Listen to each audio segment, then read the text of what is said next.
Evet, biraz bildiğim bazı cümleleri söylemek istiyorum. O olabilir. Sağ olun, var olun. Çok mutlu oldum. Son derece mutlu oldum. Etkilendim de. Tabii hep etkilendim. Hep etkiliyiz de. Bu mutluluk da farklı. Benim asıl soyadım Kencebay. G değil, K iledir. Biliyorsunuz Kence küçük anlamına gelir. Bay, bey ve bay bizim atalarımızın kullandığı çok önemli bir ünvan, bir lakaptır. Küçük bey, küçük bay anlamına geliyor. En küçük anlamına geliyor. Ve benim ailem, anne ve baba tarafım her ikisi de Kırım kökenli. İkisi de. Anne tarafım Oğuzlardan oluyor ve oradaki lakabı Börüler. Börü kurt demektir. Kurtlar anlamına geliyor. Ünvan bu. O zaman soyadı yok ama ünvanlar var. Sülalenin soyadı Oğuzlar oluyor anne tarafım. Ve büyük dedemizin adı Abdülgani. Hatta daha sonra Of ilave ediliyor. Abdülgani Of oluyor. Kırım'da önemli mevkilerde görev yapan da birisi dedemiz. Kendisi biz şimdiki rütbelere göre asker, general. Ama ulema yönü de var. Böyle bir görev yapıyor. Annemin baba tarafı Allah gani rahmet eylesin hepsine Süleyman dedem. Onun da soyadı onlar da Kırım'da Alpler olarak anılıyor. Süleyman Alp at. Yiğit at.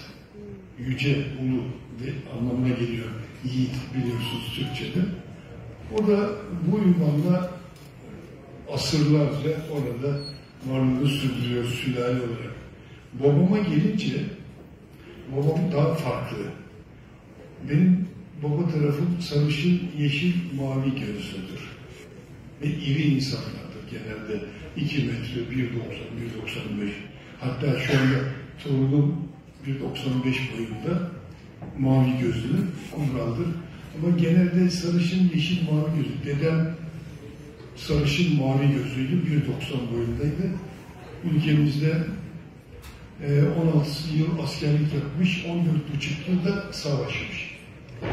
Dedemler, daha doğrusu baba tarafı Türkiye'ye 93 Harbi dediğimiz 1877-78 yılında olan o savaşta önce o sıralarda gelmişler, Romanya yoluyla gelmişler. Baba tarafı. Anne tarafı daha farklı.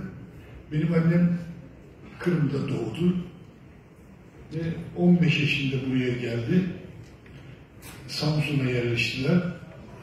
Ben tabii ki Samsun'da doğdum. Bütün arkadaşlar babamla, kardeşlerim babamla tanıştılar ve Kırım'da, Samsun'da doğduk, büyüdük ve birçok sülalemizden birçok kişinin de Of'a, Rize'ye, Arhavi'ye yerleştiğini biliyoruz. Onlar da Karadeniz yoluyla, Hazer yoluyla yukarıdan aşağı inmişler. Yani büyük olaylar yaşanmışlar ve annem ve bizim ailemiz bu sürgünü yaşamadılar. Ondan önce geçtiler. Annem 15 yaşında derken 1932 yılında Türkiye'ye gelmiş oluyor. O da gelemeyeceklermiş ama dedem daha evvel Türkiye Cumhuriyeti Devletimiz kurulduğu zaman Türkiye nüfusuna kayıt olduğu için gelememiş. Böyle de bir sıkıntılar, zorluklar da yaşamışlar. Onun için de gelmişler ve resimleri de var. Bakıyoruz hayranlıkları, sevgiyle, sarılıyla bambaşka insanlar da onlar ayrıca. Son derece dürüst, şerefli, onurlu, gururlu ve sevgi ve saygı dolu insanlar. Öyleydiler hepsi. Biz onlardan öğrenmeye çalıştık. Ne öğrenebildiysek. Ve tabii ki Kırım 1944 yılında özellikle o zaman çok büyük acı olaylarla terk ettirildi Atalarımız orayı fethettiler. Hatta tüm bunların başında daha önceden söylememiz gereken, daha iyi olsun diye Türk gruplarını, Türk birliklerini komünist rejime daha sıcak baktırmak. Neden bunu böyle söylüyorum? Sultan Galiyev diye bir atamız var. Sultan Galiyev 1917 Rus devrimi, komünist devrimi olduğu zaman biliyorsunuz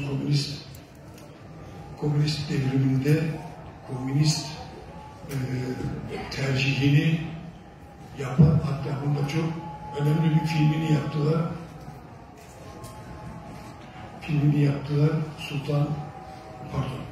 Yaptılar ve Lenin burada çok büyük rol oynuyor. Biliyorsunuz yine Lenin babası Kırım Türk'ü, annesi Çuvaş Türk'üdür. Ve Lenin'in bazı akrabaları belki Musevi'ydi. Türk Musevisi. Türk Musevilerine de Aşkenaz denir.